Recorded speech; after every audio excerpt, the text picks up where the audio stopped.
بڑوں کا ادب یہ اتنی بڑی خیرات ہے، ہمیں اپنی اولادوں کو یہ سکھانا ہوگا کہ بیٹا جب بڑے بات کر رہے ہو تو چھوٹوں کو خاموشی اختیار کرنا ہو۔ لیکن ہماری حالت کیا ہے؟ ہماری ڈرائنگ روم کی ٹیبل پر چند لوگ بیٹھے تھے اور ایک نوجوان جو ہے وہ ترکی بترکی جو ہے بڑوں کو جواب دے رہا تھا اور دلائل کے انبار لگا رہا تھا، اور سب خاموش تھے کہ سفید بالوں والے بھی چپ بیٹھے تھے کہ اب اس بچے کو کیا سمجھائیں۔ تو ہم نے مسکرا کے کہا کہ جناب اصل میں بات یہ ہے کہ ہمارا بیٹا نا وہ اسلام آباد کی یونیورسٹی میں پڑھتا ہے اور اس کا کانفیڈنس لیول بہت بڑا ہے، یہ نہیں کسی کی بات برداشت کرتا، یہ اگلے کے منہ پہ سچی بات سنا دیتا ہے۔ ہم اس کو کانفیڈنس کہہ رہے ہوتے ہیں اور ہم اس کو جو ہے جدید تعلیم کا رنگ کہہ رہے ہوتے ہیں، ہمارا بچہ بڑا پڑھا لکھا ہے۔ یہ کیا خاک پڑا ہے جناب جس کو بڑوں سے بات کرنے کا طریقہ بھی نہیں آتا؟ اللہ اکبر، ہمیں اس بات پر سوچنا ہوگا صحابہ کا انداز کیا تھا۔ آؤ میں تمہیں ایک ادب کی اور داستان سنا دیتا ہوں۔ صحابی کا نام ہے حضرت عبداللہ بن عمر رضی اللہ تعالیٰ عنہ۔ وہ فرماتے مجلس رسول لگی تھی اور اللہ کے رسول صلی اللہ علیہ وآلہ وسلم تشریف فرما تھے۔ صحابہ بیٹھے تھے کہ حضور نے ایک سوال صحابہ سے پوچھا اور حضور فرمایا کہ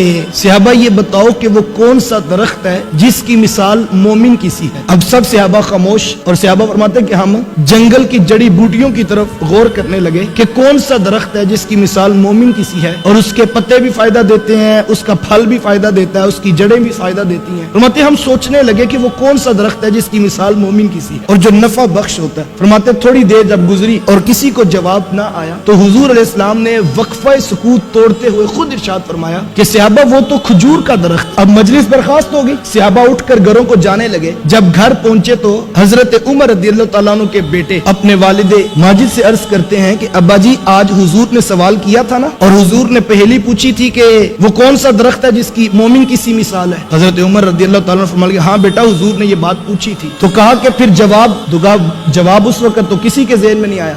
ابن عمر رضی اللہ تعالیٰ عنہ عرض کرتے ہیں اللہ کی قسم ابا جی مجھے جواب آتا تھا۔ تو کہا بیٹا آپ نے بتایا کیوں نہیں؟ اگر آپ بتاتے تو مجھے بھی خوشی ہوتی کہ عمر کے بیٹے کو جواب آتا تھا۔ تو ابن عمر نے کتنا خوبصورت جواب دیا، کہا ابا جی میں نے صرف اس لیے جواب نہیں دیا کہ جب ابو بکر و عمر جیسی شخصیات چپ بیٹھی ہیں تو پھر میں جواب کیوں دوں؟ یہ تھا وہ ادب جو صحابہ کے بچوں کو بھی آتا تھا۔ اللہ اکبر، کسی بات پر اگر بڑے خاموشی اختیار کر لیں تو چھوٹوں کو بھی پھر خاموشی اختیار کرنی ہوگی۔ یہ آداب تھے جو کل تک معاشرے میں موجود تھے، لیکن آج معاشرہ حیا باختہ ہو گیا، آنکھوں میں حیا نہ رہا، لباس میں حیا نہ رہا، اخلاق میں حیا نہ رہا، اور ہم جو ہے وہ تیزی کے ساتھ جو ہے وہ زوال پذیر ہو رہے ہیں۔ خدا را اپنی اولادوں کو آداب سکھائیے، یہ سب سے بڑی دولت ہے جو ہم بچوں کو سکھا سکتے ہیں، اور یہ ذمہ داری کوئی اسکول نہیں لے گا۔ اسکول آپ کے بچے کو رٹا طوطا بنائے گا، اسکول آپ کے بچے کو ایک کاغذ ڈگری کا دے گا، اسکول آپ کے بچے کو 30 سے 40 ہزار کی نوکری تو دلوا سکتا ہے جناب، لیکن اخلاق آپ نے خود اپنے بچوں کو اپنی اولادوں کو سکھانے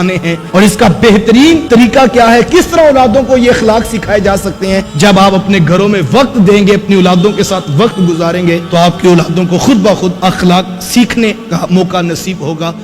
اس ویڈیو کو شیئر ضرور کیجئے، ہو سکتا ہے آپ کے ایک شیئر سے یہ بات کسی کے دل میں اتر جائے۔ جزاک اللہ۔